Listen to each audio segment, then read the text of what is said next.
All right.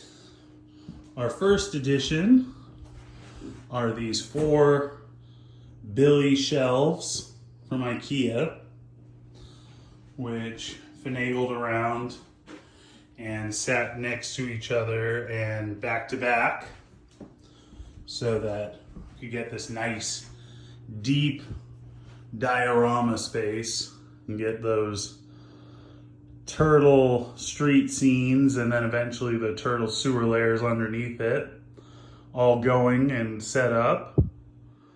Super exciting to have the first of the shelves in.